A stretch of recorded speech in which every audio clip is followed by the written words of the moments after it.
En fait, l'objectif de cette commémoration est de fêter les 500 ans du Grand Clocher qui, de façon reconnue par les ensembles historiens, serait achevé en 1512 et donc en 2012, on est l'année du 500e anniversaire. En fait, on est sûr de la première pierre 1508, alors qu'on n'est pas du tout sûr de l'inauguration 1512, mais cette date est accordée. Pour les deux clochers, oui, puisqu'ils ont été bâtis ensemble à la même période et ils sont tous les deux donc du début du XVIe siècle. Et de fait, cette année, on a pensé qu'il était judicieux de fêter cet anniversaire parce que ça amènerait les projecteurs sur ce bâtiment qui est emblématique de la vallée du Lot et même de tout le département, puisque c'est le monument gothique le plus haut, le plus beau, et qui fédère un peu toute la Lozère, et qui est aussi au fait au cœur du pays d'art et d'histoire. Et puis au-delà de cette commémoration, ça amènera un discours à la fois scientifique, puisqu'il y aura un certain nombre de chercheurs qui vont intervenir sur le sujet, et en même temps un discours pédagogique pour que l'ensemble de la population se souvienne qu'en 2012, on a fêté ce 500e anniversaire et que du fait, à la question récurrente de cas d'entre les clochers, on le sait, c'est en 1512.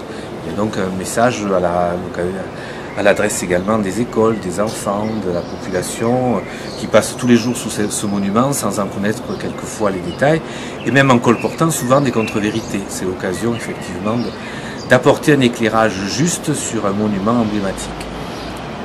Il va y avoir un certain nombre de manifestations qui vont égrener l'année 2012 en concertation avec un certain nombre de partenaires.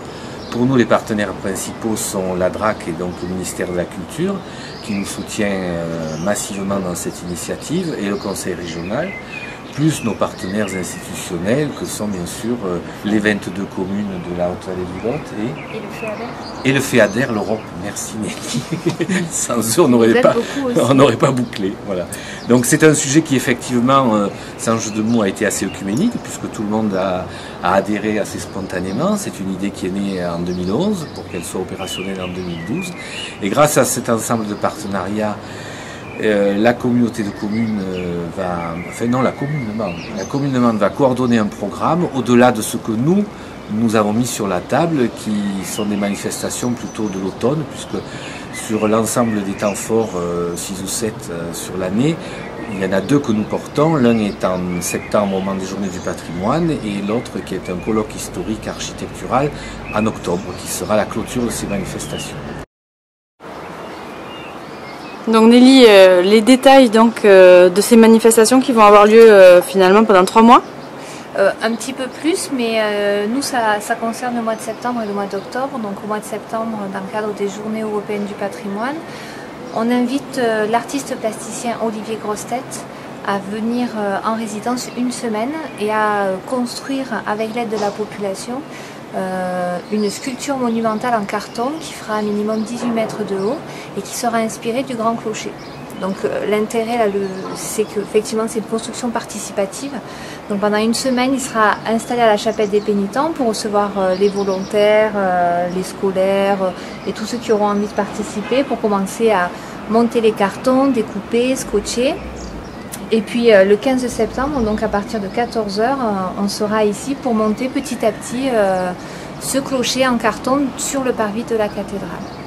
Donc ça c'est pour septembre, et puis en octobre, donc un colloque avec des intervenants de renommée internationale sur 3 jours, avec pour titre la cathédrale de Mende, commanditaire et bâtisseur, qui permettra d'avoir une entrée plus scientifique et on l'espère d'amener voilà, des éclairages sur la cathédrale. On a peu de recherches qui ont été faites finalement sur ce monument et on espère que ce colloque va amener des choses nouvelles ou peut-être déclencher des envies pour de jeunes chercheurs de chercher sur cette cathédrale.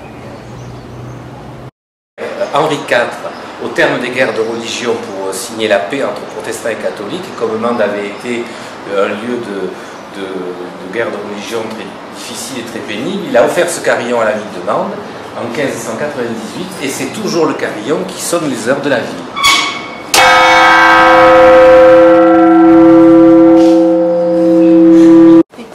Ah oui? Voilà. Vous y allez directement là? Ouais, mais parce que je l'ai vu. En fait, on est passé. coup, j'ai pris le temps de tout lire.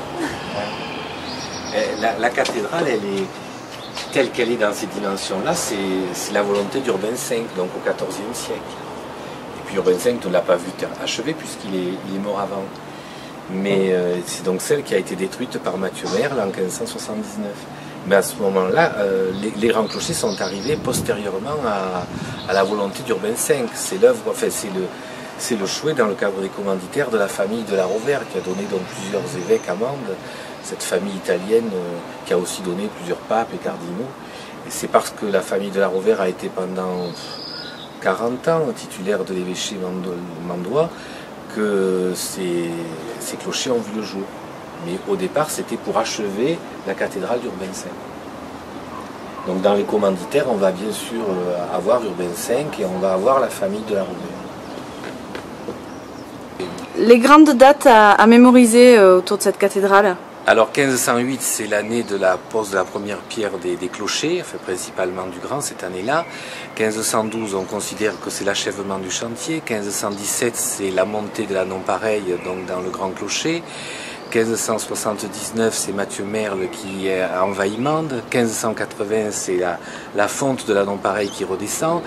Et après la destruction et le départ de Mathieu Merle en 1581, il y a une reconstruction de la cathédrale qui démarre, et qui est considérée comme étant à peu près achevée en 1600. En 1654, c'est l'achèvement de la grande rosace, qui a donc été créée à cette occasion-là, lors de la reconstruction. Et puis le parvis de la cathédrale, lui, est de 1906. Contrairement à ce qu'on pourrait penser, il n'est pas du tout contemporain, il est du XXe siècle, des grands clochers. Et ce qu'il faut préciser, c'est qu'effectivement les grands clochers n'ont jamais été détruits par Merle, ils sont dans leur état originel, ils sont du même âge et ils ont été construits ensemble, ils n'ont jamais été démolis. Et l'un n'est pas roman et l'autre gothique, ils sont nés ensemble dans le style qu'on a sous les yeux aujourd'hui.